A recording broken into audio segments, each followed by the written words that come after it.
Hi everybody, I'm Shella Keilholz, and this part of our educational course will go over ways to measure functional connectivity in brain networks. Here's a quick overview of the topics we're going to cover today. The first is average functional connectivity, where you calculate metrics over the course of the entire scan. And there's going to be a special emphasis on correlation, because a lot of what we'll discuss in terms of caveats and interpretation for correlation also applies to other methods.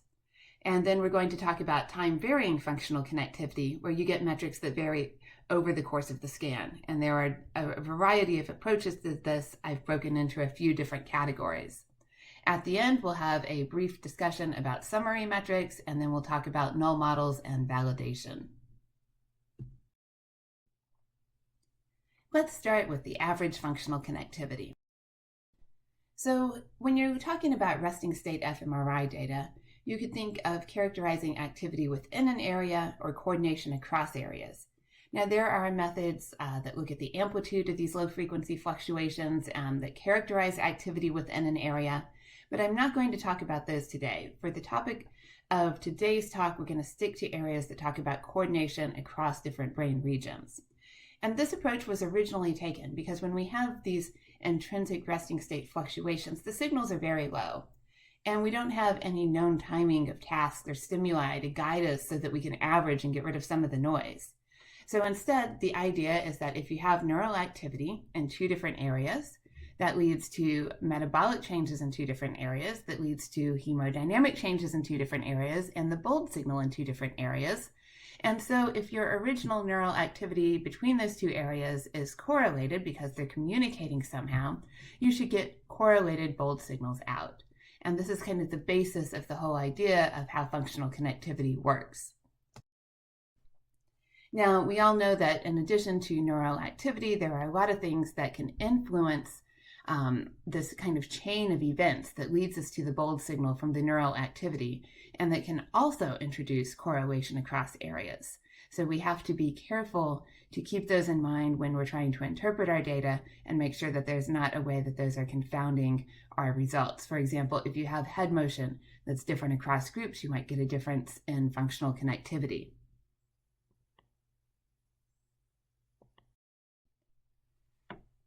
Correlation measures the way that signals go up and down around their mean.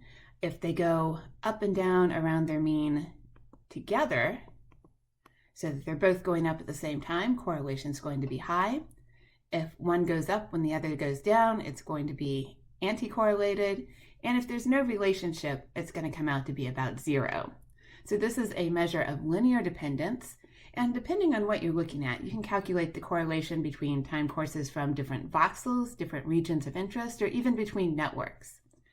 Now, I have an illustration over here that I took off of Wikipedia because I think it gives a really nice demonstration of correlation.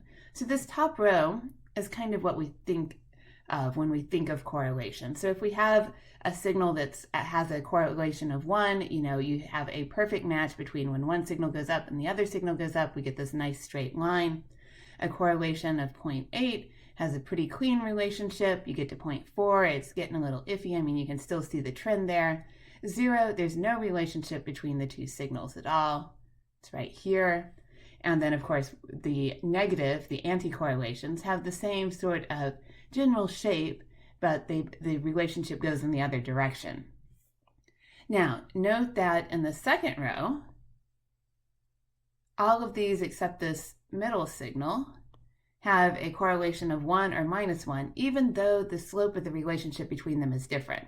And that illustrates that the slope really doesn't matter for correlation. All that matters is whether there is a 1-to-1 correlation between the deviations from the mean in one time course and the deviations from the mean in another. And we mentioned that this is a measure of linear dependence. So if we look at this bottom row, I mean, clearly there's structure in all of these data sets, but the correlation value for all of them is 0, and that's because correlation is not good at picking up this kind of nonlinear dependence. So I think there's yet another good illustration of this at the bottom. Again, kind of in the top left, you have typically what we think of, where you have these sort of scattered points around a line that we calculate a correlation value for. Again, because this is a linear measure, when you look over here and there's clearly a nonlinear relationship, you don't pick up the right relationship. But I also want to point out that correlation can be driven heavily by outliers. So in this bottom row, these signals are, perfectly correlated except for one, and so you get a big change in correlation there. But more importantly, I think over here, there's no relationship at all for most of these points. You've got one out here that's driving the whole calculation of correlation.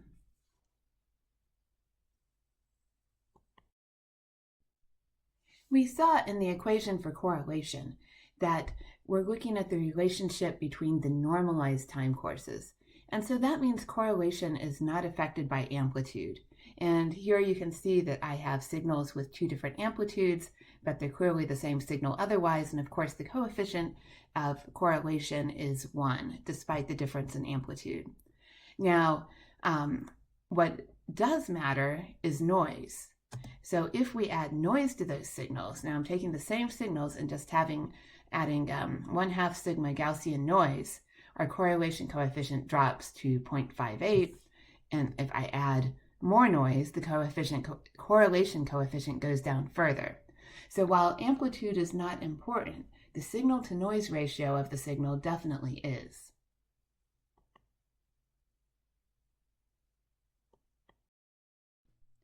There are two common approaches to using correlation in practice, and the first is seed-based correlation.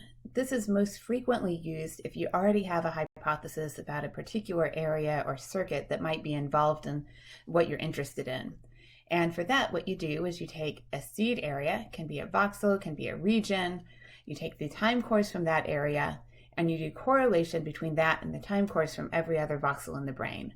So I'm showing a seed-based correlation map right here with the seed up here in the frontal area. You see that's the very high correlation value, and every other voxel that's significantly correlated to that seed is overlaid on color on top of the anatomical image. Another way that you can use correlation, especially for, let's say, you want to look at the whole brain or you don't know which area might be affected by the changes you're trying to study, is to do some sort of parcellation. So you can take your brain image, you can register it to an atlas or find another parcellation scheme and basically divide it into chunks, right? So, this is a very ugly brain parcellation, but I could divide this into different pieces. And for each of these areas, I can average the signals from all of those voxels together to get a time course.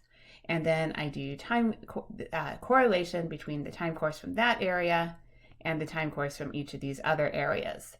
And this is usually summarized as a matrix. So you have one row for each of your parcels and a column for every parcel that it can be correlated with. So these should generally be symmetric so that the top triangle of the matrix and the bottom triangle of the matrix are the same. Now, the exact symmetry can depend on how you set up the matrix, but basically you only need half of those data because the correlation between parcel 1 and parcel 3 is the same as the correlation between parcel 3 and parcel 1. So here are some examples of seed-based correlation maps showing different networks. This is from rat data now, but in this top row, we've used a seed up here in somatosensory areas, and you can see kind of the network of correlation you get. If you move the seed in the same data to the hippocampus, we get this bilateral hippocampal areas. Again, if you move the seed to the caudate putamen, you get those areas, etc., etc. So if you want to do this on the group basis, what people usually do is they register all of their data to some sort of atlas first. Now, I'm not going to go into detail, but you can imagine that if you line all of this data up in common space, you can concatenate the data, and then you can do correlation between a seed that you select and all of those other time courses at the group level. And there's a lot of ways to do this, probably too many to go into right now. So going back to correlation matrices then, if you want to look at a difference across conditions or across groups, the most common approach is to make a correlation matrix for each group. and they do some kind of statistical test between the two matrices to identify all of the areas that are significantly different. And so, that's shown over here on the right, where most of the entries are green, meaning they're not significant, and we have a few that are significantly negative or positive. Now, normally this matrix would be symmetric. I'm actually using one that we did for something else that has a different treatment for the bottom half, so you can just ignore that part. So if we do want to do statistics, one thing that you have to remember is that correlation is not normally distributed. The maximum correlation you can have is 1. The minimum correlation you can have is -1. And so if you want to do statistical analysis that assumes a normal distribution, you've got to kind of modify those correlation values a little bit before you do those statistics. And the way that most of the imaging community uses is called the Fisher transform, where it's just the hyperbolic arctangent of the correlation coefficient.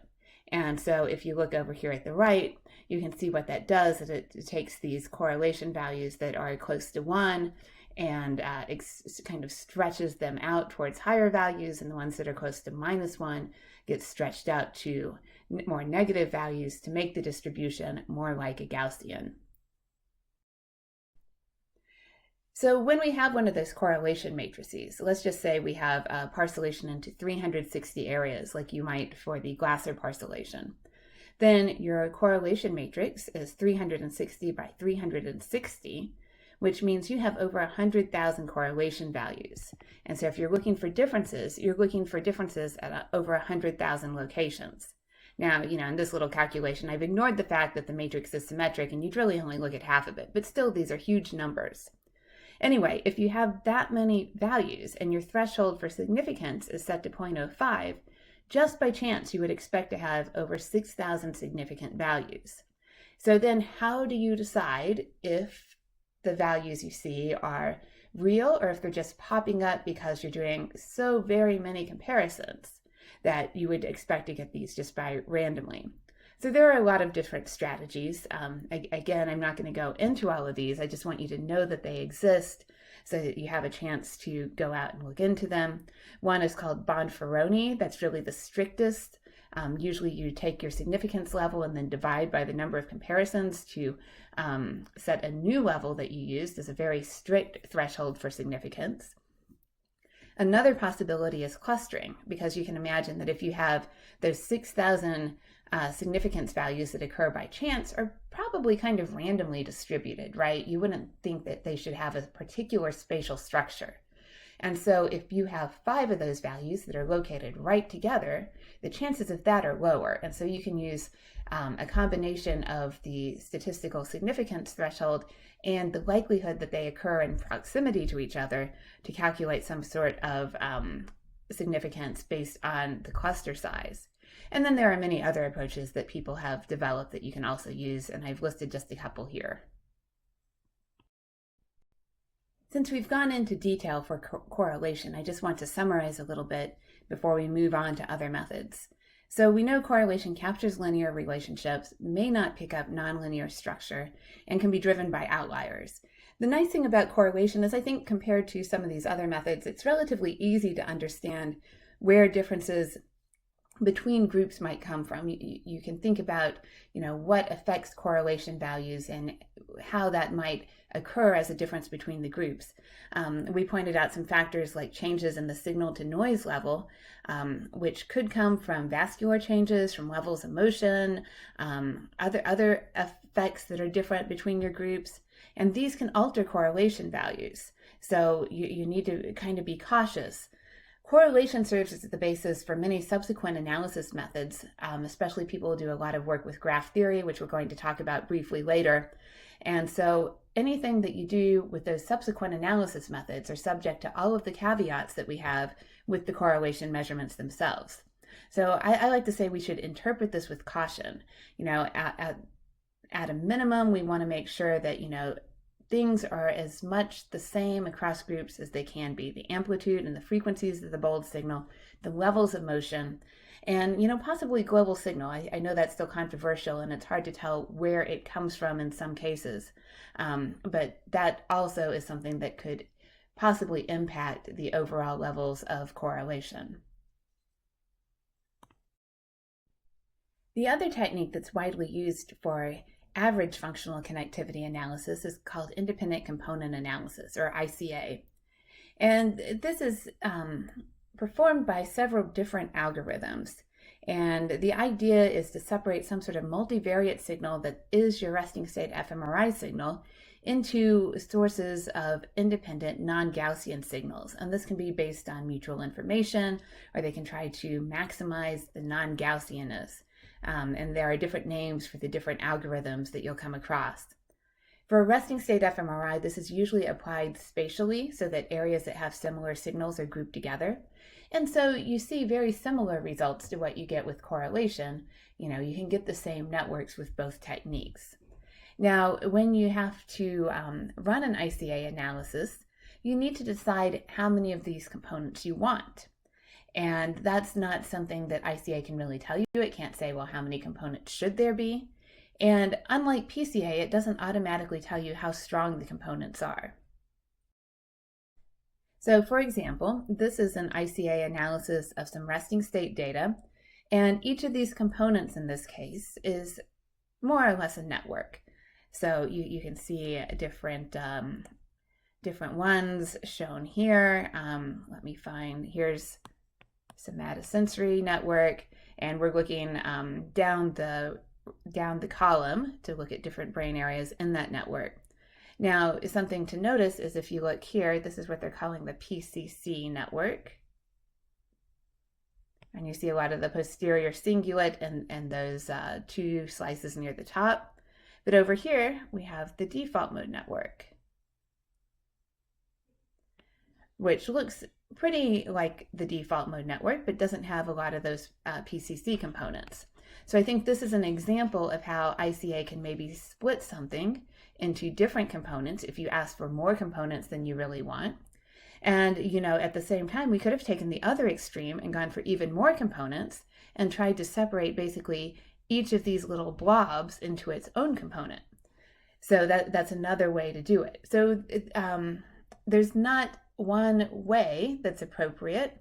You might want to set your components to try to pull out networks or to try to pull out areas. It really depends on your study. To summarize for ICA, what I think is really the greatest thing about it is that it's completely data-driven. And so you don't have to pre-select a seed region or anything like that. Now, of course, that's also true for your correlation-based matrices when you do a brain parcellation as well. And like the seed-based or the correlation matrix version, you can do ICA on concatenated data, and that way you can get group results. You can follow ICA up by another type of analysis. For example, sometimes if people use ICA to kind of parcellate the brain into those different brain areas, they might do correlation between those parcels. The cool thing about ICA that I hadn't really mentioned yet is that sometimes it can separate out noise components. And so this is part of the fixed pre-processing algorithm where you do ICA and you look for components that look like known sources of noise and throw those out. Now, it assumes spatial independence, which is not likely to be true. How big an effect that is, I don't really know.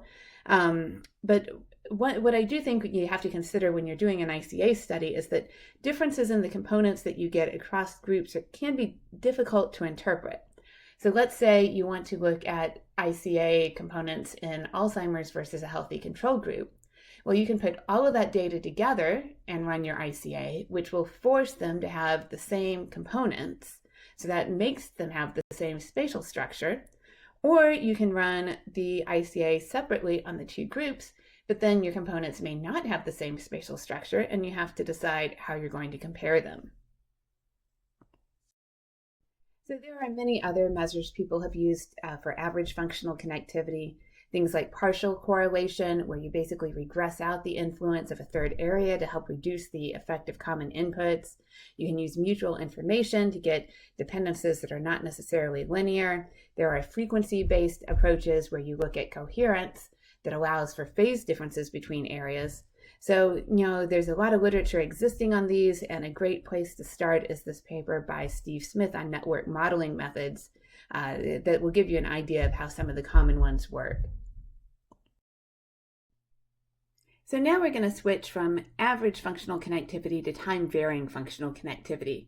So in contrast to average techniques that give you one metric of connectivity, like correlation for the whole scan, for time-varying analysis methods, we're going to get multiple metrics over the course of the scan. And a simple way to do this is to take your 10-minute scan and divide it up. Maybe you segment it into 1-minute windows. Or maybe you do something like take 1 minute and a 1-minute window and slide that along your scan. That's called a sliding window technique. Or you might say, well, maybe I need to use different window sizes, and I'm going to change my window size based on something that I see in the data. That's called an adaptive window approach. And there are other methods that build on individual events, so things that happen at single time points, or repeated spatiotemporal patterns, where you have kind of a spatiotemporal sequence that recurs throughout the scan. And all of this is a very active area of research, so we're only going to scratch the surface today. Like we did for average functional connectivity, I want to kind of use correlation to talk about time-varying connectivity. And so one of the very simplest time-varying approaches you can imagine is to do sliding window correlation. So in this case, we have a time series from one area of the brain and the time series from another area of the brain. And what we do is we take those time series and we take a window, that's this gray area, and we calculate correlation for that section of those two time series within those windows. Maybe it's 0.5. So I'm just making it up. And then we slide that window to the next point, and we get a new correlation coefficient. Maybe it's 0.8. And so you get this time series of correlation. There you see it slide. This is what a time series of correlation looks like. One thing to notice is it depends on how long you make your window. So this legend here shows that we have 3 different window lengths, one 25 time points, one 50, and one for 100. The longer window, the 100 time point window that's in black, is much smoother and less variable than what we see in the shorter windows. So the 25 window has a lot more of these jagged peaks and things because you capture more of this variability with those very short windows. When we started doing sliding window correlation, part of what our rationale was is that we thought maybe areas that looked like they were not correlated over the course of the whole scan might be correlated for some portion of the time. And so we did these sliding window correlations. We took those time courses we had and we divided them into times of positive, moderate, and weak connectivity to make kind of these histograms. These are shown as bar plots in this particular plot. And we looked at these areas, which mostly don't show strong average functional connectivity. We said, wow, if we look at those, sometimes we see that these are strongly correlated or strongly anti-correlated. Cool. But then we looked at areas that we obtained by matching time courses from different rats. And we got the same sort of distribution. And so that made us worry a little bit that maybe this variability that we were seeing wasn't really as meaningful as we would like. We know that the resting state fMRI signal is band limited and autocorrelated, and we thought that might set up, the possibility of finding this kind of structure even in randomly matched time courses. So to understand that better, we did some network modeling where we made networks where we knew what the underlying time varying correlation was. That's shown by this black line in these graphs. And then we measured what we got with different window lengths, and those are shown in the colored lines. These were starting with 25 TRs at the left and going up to 200 TRs at the far right. And what we found is that no window length really provides a good estimation of correlation, although you do better if your window length is comparable to the length of time that a particular state persists. So, that made us worry about, well, were we getting anything useful out of sliding window correlation? And so we did a study where we looked at the correlation between band-limited power from two electrodes, where we acquired the LFPs at the same time as the bold signal. And so we plotted the correlation between band-limited power over time, the correlation between the bold signal from the two areas over time, and then we looked at how closely related those two were. And we found significant relationships between the time-varying correlation in the bold signal and time-varying correlation of power in bands like theta and delta. So that encouraged us that there was actually some neural basis for this type of variability. In humans, the same sort of thing can be seen behaviorally. If you look at the sliding window correlation between the default mode network and the task positive network, you can get something that distinguishes between people who are fast performers and slow performers on a particular reaction time task. Now the details of that don't really matter, but what we're saying here is that there is a link between metrics we see with sliding window correlation and things that are linked to neural activity or behavior, so that we must be getting something meaningful out of it. So, I think for a while there was kind of a big debate about, should we use sliding window correlation? There were studies saying we shouldn't, other studies saying that, this is great, it works well for distinguishing patient populations and things like that. And I think what we've come to is that, it has its uses. I think its performance depends strongly on the signal to noise ratio of your signals. And it's possible that if we do sliding window correlation, say, of the neural activity and the bold signal, we're kind of distorting the signal in the same way, so that we're preserving some information, even though, the actual sliding window correlation itself may not be terribly accurate. So I'm running a little short on time, and I'm just going to briefly touch on a couple of these other dynamic analysis techniques. One is the idea of using individual events. So here you pick an area of interest, for example, you set a threshold, maybe here at an amplitude of 0.6, and you find all of the times when the signal in that particular area crosses that threshold. And then maybe you cluster frames of the image based on those time points, or you look at the average activity pattern. There are a lot of different ways to do this, and there are some great groups working on it. You can look at work by these authors. And the reason this is cool is because people have shown that a lot of what we see as correlation is really driven by individual events. So here's a figure from Liu and Dunn showing that if you have a single frame, it might look like this row at the top. And you can average those frames that look alike over a single run, get something that's a little bit cleaner. And that these start to look very similar to the correlation maps that you make if you use a seed based on the same area that you use to threshold those individual event maps. So these individual events seem to drive the correlation. You can also get repeated patterns of spatiotemporal activity, things that happen over and over in the background and have a spatial and temporal component. We call these quasi-periodic or QPPs. So here's just an example of how some areas become active, others become deactivated. There's kind of a propagation over the cortex over time and a switch between the two networks. Again, I don't have time to go into these, but if you look at some of the papers, you can find out a lot more.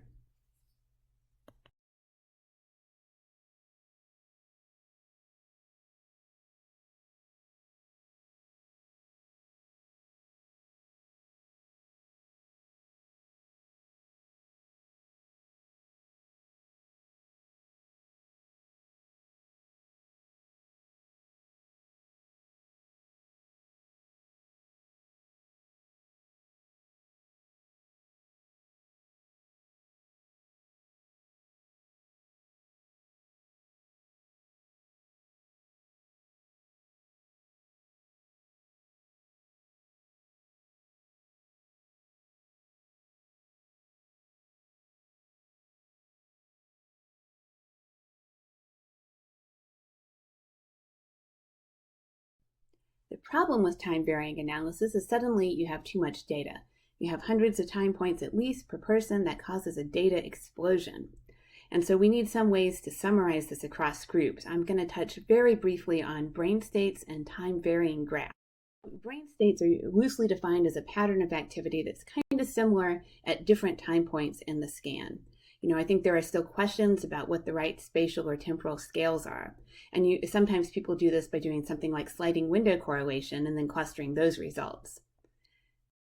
So here's an example of brain states based on clustering from raw data.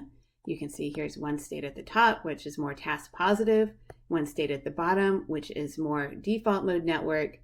And then down here, we can show at any given time point which state is dominant. And you can, of course, have more than two states, and you can calculate transition rates between states and things like dwell times. You can do this similarly on those correlation matrices where your state is now defined by a matrix instead of a spatial map necessarily.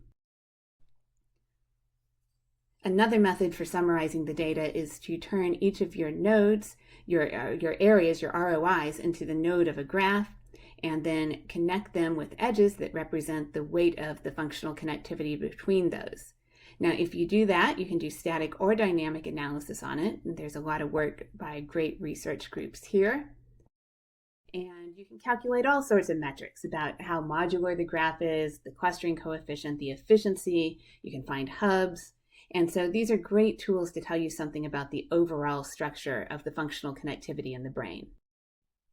So again, something just quickly, an important area of research is finding the right statistics for a dynamic analysis. You saw how, we can get apparent fluctuations in sliding window connectivity that may or may not be different than what you would get from randomly paired data. So that approach is called a permutation, where you kind of pair data from different scans or different subjects to get sort of a random null distribution. Now, this doesn't necessarily preserve static correlation, the average functional connectivity for a pair of regions.